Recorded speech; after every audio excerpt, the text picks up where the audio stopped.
आपके पास जो ये इक्वेशन ऑफ मोशन है, तीनों इक्वेशन ऑफ मोशन, वो तीनों कांस्टेंट एक्सेलरेशन के लिए वैलिड है, इसके बगैर वो वैलिड नहीं है। अस्सलामुअलैकुम, today is our another lecture of first year physics chapter 2 और आज हम देखेंगे derivation of first equation of motion by graphical method. आपने Vf equals to Vi plus AT ये वाली इक्वेशन ड्राइव की हुई है, लेकिन आपने जिस मेथड से ड्राइव की थी वो था एनालिटिकल मेथड। आज हम करेंगे ग्राफिकल मेथड से। अब ग्राफिकल मेथड क्या होता है? थ्रू ग्राफ्स हमने इसको ड्राइव करना है। लेट्स सपोज हमारे पास एक ग्राफ है और ये हम ग्राफ ले रहे हैं वेलोसिटी और टाइम के बीच में, और हम क्या सपोज करते हैं कि लेट्स सपोज हमारी जो बॉडी है उसकी वेलोसिटी लगातार बढ़ रही है, इंक्रीज हो रही है। अगर वेलोसिटी बढ़ रही है इसका मतलब कि हमें इस ग्राफ में अपवर्ड तो मूव करना होगा। दूसरा, टाइम भी ऑब्वियस है, टाइम तो गुजरेगा, मीन्स हमें आगे भी जाना है। तो हमारा ग्राफ कुछ ऐसे बनेगा, और क्योंकि हम बोल रहे हैं कि वेलोसिटी लगातार कॉन्स्टेंटली बढ़ रही है तो हमारे पास एक स्ट्रेट लाइन आएगी। और जब भी आपके पास क्या होता है, वेलोसिटी टाइम ग्राफ में स्ट्रेट लाइन आ जाए इसका मतलब है कि एक्सेलरेशन कांस्टेंट हो रही है हमारी। आपके पास इसमें एक्चुअली ये जो इक्वेशंस हैं इसमें हमने लास्ट लेक्चर में देखा कि ये इक्वेशंस तब तक वैलिड हैं जब तक हमारी जो एक्सेलरेशन है वो कांस्टेंट एक्सेलरेशन है। कांस्टेंट एक्सेलरेशन मतलब कि अगर एक्सेलरेशन चेंज होना शुरू हो गई ना तो ये वाली जो इक्वेशंस हैं ये वैलिड नहीं रहेंगी, ये मज़ीद यूज़ नहीं हो सकती होंगी। तो इसलिए हम क्या कर रहे हैं कि वेलोसिटी कॉन्स्टेंटली इंक्रीज हो रही है, इसका मतलब एक्सेलरेशन क्या हो जाएगी, कांस्टेंट हो जाएगी। और ये हमारा ओरिजिन है, ये पॉइंट हम लेट्स सपोज करते हैं कि इसके बीच में एक पॉइंट आ रहा है, पॉइंट ए, और एक पॉइंट हम ले लेते हैं पॉइंट बी। इन दो पॉइंट्स पे हम वेलोसिटीज मेजर करते हैं। अगर पॉइंट ए पे हम देखें हमारी वेलोसिटी क्या होगी, जो यहाँ पे पॉइंट आ रहा होगा, और यहाँ पे वेलोसिटी जो यहाँ पे v की वैल्यू होगी वो हमारे पास फाइनल वेलोसिटी होगी।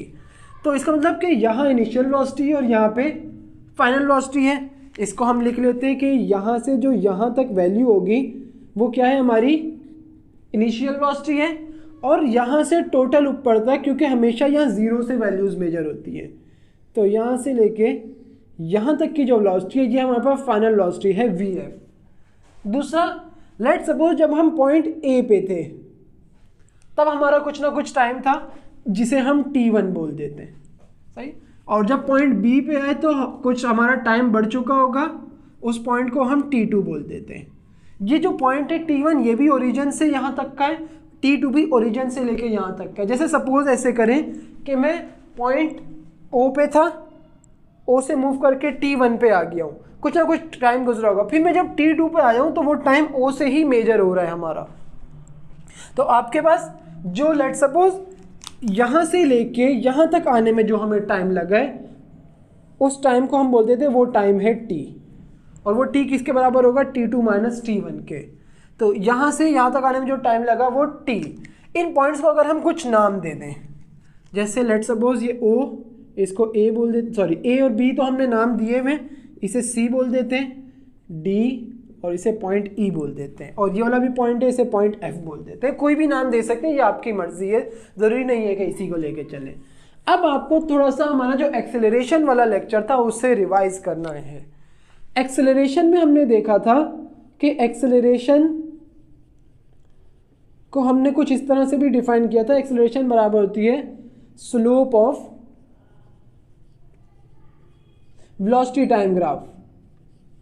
जो वेलोसिटी टाइम ग्राफ है, ये जो ये ब्लू कलर की लाइन जा रही है, इसका अगर हम स्लोप फाइंड कर लें तो जो स्लोप की वैल्यू आएगी वो एक्सेलरेशन के बराबर होगी, और स्लोप को हम m से फाइंड करते थे, तो मीन्स a बराबर है m के। अब ये स्लोप क्या होता है? स्लोप का मतलब ये होता है कि हमारी जो वैल्यू है वो y एक्सिस में वर्टिकली कितनी तेज़ी से बढ़ रही है with respect to x axis. जैसे क्या हुआ, हमने यहाँ पे ना कोई इंटरवल बनाया, इसको अलग से बना लेते हैं। एक लाइन ऐसे जा रही थी और एक लाइन ऐसे जा रही है, हमने दोनों को सेम इंटरवल्स पे देखा यहाँ पे, सही। तो आपके पास क्या होगा कि इन इंटरवल्स में ये वाली लाइन सिर्फ इतनी सी ऊपर गई है और ये वाली लाइन कुछ ज़्यादा ऊपर गई है, ये देखें यहाँ डिस्टेंस ज़्यादा है। तो एक्स एक्सिस के रिस्पेक्ट से वाई एक्सिस में कितनी बॉडी ऊपर जा रही है इसे एक्चुअली हम स्लोप बोलते हैं।